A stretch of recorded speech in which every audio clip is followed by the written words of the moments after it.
It's been 15 years, and I still can't believe Don Draper, John Hamm, lost a fight to one of his biggest detractors in arguably Mad Men's most famous episode. Written by Mad Men creator Matthew Weiner and directed by Jennifer Getzinger in 2010, Mad Men Season 4, Episode 7, The Suitcase, was hailed by critics as one of the best episodes of television in the 21st century, and ranks among the greatest episodes of Mad Men, if not the greatest. The Suitcase is a brilliantly depicted study of the relationship between Don Draper and Peggy Olson, Elizabeth Moss. In Mad Men Season 4, Episode 7, The Suitcase, Peggy opts out of her birthday celebration with her family and boyfriend, Mark, Blake Bashoff, to work on Sterling Cooper Draper Price's Samsonite account. While the rest of the office is watching Muhammad Ali's fight with Sonny Liston, Don receives a call that Anna Draper, Melinda Page Hamilton, has passed away.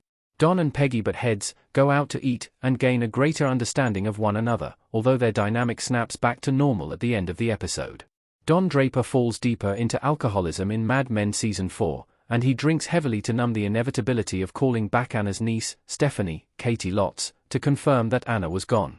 Meanwhile, Peggy's affair with Herman Duck Phillips, Mark Moses, rears its head, as Duck has also fallen off the wagon. When Duck comes to Sterling Cooper Draper Price looking for Peggy, he has a confrontation with Don, and the outcome still shocks me. I still can't believe Duck Phillips beat up Don Draper on Mad Men. Not how I expected that fight to go. I didn't expect Duck Phillips to beat up Don Draper in Mad Men Season 4, Episode 7, The Suitcase.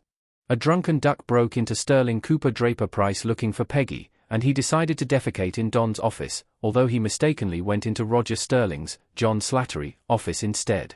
When Duck called Peggy a whore, Don took a swing at Duck, but Phillips overpowered Draper and won their brief fight. Don cried, "Uncle," and surrendered, giving Duck the satisfaction of finally getting one over on Don Draper. Don is younger and bigger than Duck, so one would think he'd have the upper hand. Both Don and Duck were inebriated, so they were roughly equally impaired.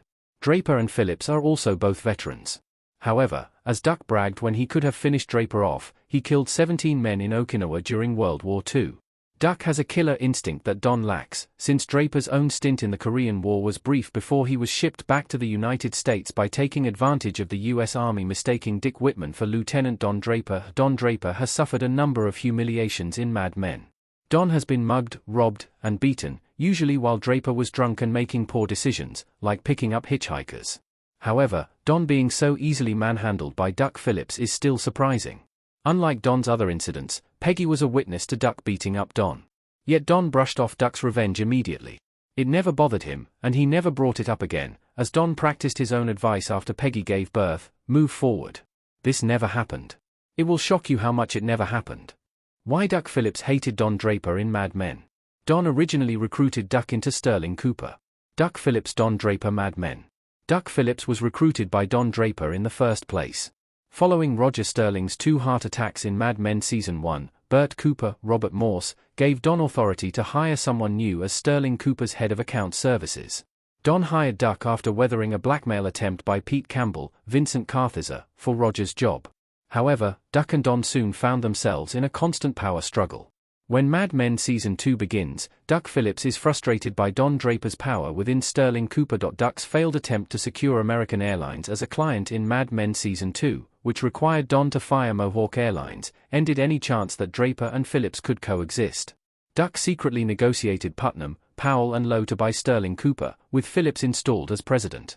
However, PPL lost interest when they learned Don doesn't have a contract with Sterling Cooper, and Duck lost his composure when the buyout failed. Duck despised Don ever since. What happened to Duck Phillips when Mad Men ended? Duck's career kept intersecting with Sterling Cooper Draper Price. Duck Phillips and Pete Campbell Mad Men. A recovering alcoholic, Duck Phillips' career spiraled when he was bounced out of Sterling Cooper, and he resumed drinking. By Mad Men Season 6, Duck reinvented himself as a corporate headhunter for advertising. Pete Campbell asked Duck to investigate Bob Benson, James Wolk, which resulted in Bob leaving Sterling Cooper Draper Price. At the end of Mad Men Season 6, Duck had the satisfaction of returning to SCDP with Lou Avery, Alan Havey, Don's replacement as creative director, when Draper was placed on permanent leave. In Mad Men Season 7, Duck claimed he had worked it out with his family after he lost them because of his alcoholism. Duck hit rock bottom several times yet managed to continue working in advertising, and found ways to ingratiate himself with Sterling Cooper Draper Price. After SCDP was acquired by McCann Erickson in Mad Men Season 7, Duck approached Pete Campbell with an opportunity to work for Learjet. Pete left McCann and moved to Wichita, Kansas, with his wife, Trudy, Allison Bree, and their daughter, thanks to Duck. Although Duck Phillips lacked Don Draper's good looks and charm, as well as Draper's luck, the two men share many similarities. They are both heavy drinkers, and their alcoholism derailed their promising careers. Both Don and Duck lost their families because of their drinking. Draper and Phillips are also both ultimately devoted to their careers in advertising.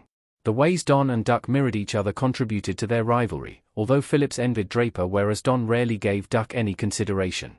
When they came to blows in Mad Men Season 4, however, I would have bet on Don Draper, and I'd have lost.